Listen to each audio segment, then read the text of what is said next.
ಪಾದಾರ್ಪಣೆಯ ಪಂದ್ಯದಲ್ಲೇ ಭರ್ಜರಿ ಬೌಲಿಂಗ್.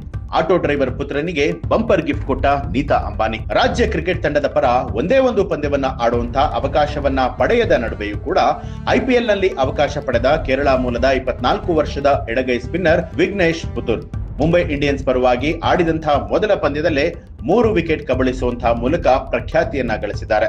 156 ರನ್ಗಳ ಗುರಿಯನ್ನ ಸುಲಭವಾಗಿ ತಲುಪುವಂತಹ ನಿರೀಕ್ಷೆಯಲ್ಲಿ ಇದ್ದಂತಹ ಸಿಎಸ್ಕೆ ಹಾದಿಗೆ ವಿಘ್ನ ತರುವಂತಹ ಭೀತಿಯಲ್ಲಿ ವಿಘ್ನೇಶ್ ಅವರು ಬೌಲಿಂಗ್ ಅನ್ನ ಮಾಡಿದ್ರು. ಅಲ್ಲದೆ ಪಂದ್ಯದ ಬಳಿಕ ದಿಗ್ಗಜ MS ಧೋನಿ ಪ್ರಶಂಸೆ ಮಾಡಿರುವಂತಹ ಚಿತ್ರ ಅಂದ್ರೆ ವಿಡಿಯೋ ಕೂಡ ವೈರಲ್ ಆಗಿರೋದ್ರ ಬಗ್ಗೆ ಕ್ರಿಕೆಟ್ ಪ್ರೇಮಿಗಳ ಹೃದಯವನ್ನ ಗೆದ್ದಿದ್ದಾರೆ.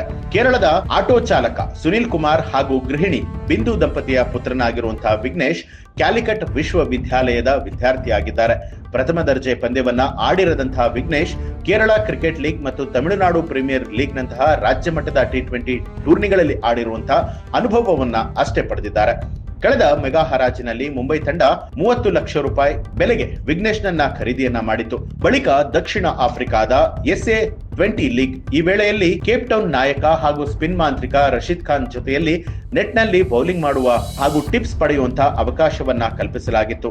ಅಲ್ಲದೆ ನೆಟ್ಸ್ ನಲ್ಲಿ ರೋಹಿತ್ ಶರ್ಮಾ, ಸೂರ್ಯಕುಮಾರ್ ಯಾದವ್, ತಿಲಕ್ ವರ್ಮಾರಂತಹ ಬೌಲರ್ಗಳು ವಿಘ್ನೇಶ್ ಎಸೆತವನ್ನ ಎದುರಿಸುವುದಕ್ಕೆ ಕಷ್ಟಪಟ್ಟಿದ್ದರಿಂದ ಮುಂಬೈ ಮೊದಲ ಪಂದ್ಯದಲ್ಲೇ ಆಡಿಸುವಂತಹ ಸಾಹಸಕ್ಕೆ ಕೈ ಹಾಕಲಾಯಿತು. ಐಪಿಎಲ್ಗೆ ಹೊಸ ಪ್ರತಿಭೆಯೊಂದನ್ನ ಪರಿಚಯ ಮಾಡಲಾಯಿತು. ಮುಂಬೈ ಇಂಡಿಯನ್ಸ್ ತಂಡದ ಡ್ರೆಸ್ಸಿಂಗ್ ರೂಮ್ ಕೋಣೆಯಲ್ಲಿ ವಿಘ್ನೇಶ್ ಅವರನ್ನ ತಂಡದ ಆಟಗಾರರು ಕೊಂಡಾಡಿದ್ದಾರೆ. ತಂಡದ ಮಾಲೀಕರಾದ ನೀತಾ ಅಂಬಾನಿ ಕೂಡ ವಿಘ್ನೇಶ್ ಅವರಿಗೆ ವಿಶೇಷ ಗೌರವವನ್ನ ಸಲ್ಲಿಸಿದ್ದಾರೆ. ಇದಕ್ಕೆ ಸಂಬಂಧಪಟ್ಟಿರುವಂತಹ ವಿಡಿಯೋ ಇದೀಗ ಸಾಮಾಜಿಕ ಜಾಲತಾಣದಲ್ಲಿ ವೈರಲ್ ಆಗ್ತಾ ಇದೆ. ನೀತಾ ಅಂಬಾನಿ ಮುಂಬೈ ಆಟಗಾರರ ನಡುವೆಯಿಂದಾಗಿ ವಿಘ್ನೇಶ್ ಅವರನ್ನ ಕರೆದು ವಿಶೇಷವಾಗಿ ಅವರಿಗೆ ಗೌರವವನ್ನ ಸಲ್ಲಿಸಿರುವಂತದ್ದು.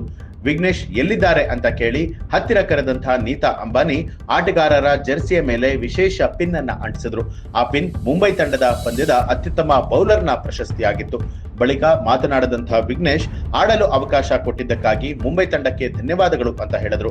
ಪಂದ್ಯದ ಉದ್ದಕ್ಕೂ ತಮ್ಮ ಮೇಲೆ ಒತ್ತಡವನ್ನ ಹೇರದಿದ್ದಕ್ಕಾಗಿ ಸೂರ್ಯಕುಮಾರ್ ಯಾದವ್ ಅವರಿಗೂ ಕೂಡ ವಿಘ್ನೇಶ್ ಅವರು ಧನ್ಯವಾದವನ್ನ ಅರ್ಪಿಸಿದ್ದಾರೆ. ನೀವು ಕೂಡ ಕ್ರಿಕೆಟ್ ಅಭಿಮಾನಿಯಾಗಿದ್ರೆ ಮುಂಬೈ ಇಂಡಿಯನ್ಸ್ ತಂಡದ ಅತಿ ಕಿರಿಯ ವಯಸ್ಸಿನ ಆಟಗಾರನ ಬಗ್ಗೆ ನಿಮ್ಗೆ ಏನನ್ನಿಸ್ತು ಅನ್ನೋದನ್ನ ಕಮೆಂಟ್ ಮಾಡಿ ತಿಳಿಸಿ. ಹಾಗೆ ಯಾರೆಲ್ಲ ಇನ್ನೂ ಕೂಡ ನಮ್ಮ ಚಾನೆಲ್ ಅನ್ನ ಸಬ್ಸ್ಕ್ರೈಬ್ ಮಾಡಿಲ್ಲ ತಪ್ಪದೇ ಸಬ್ಸ್ಕ್ರೈಬ್ ಮಾಡಿ, ಬೆಲ್ ಐಕಾನ್ ಒತ್ತಿ.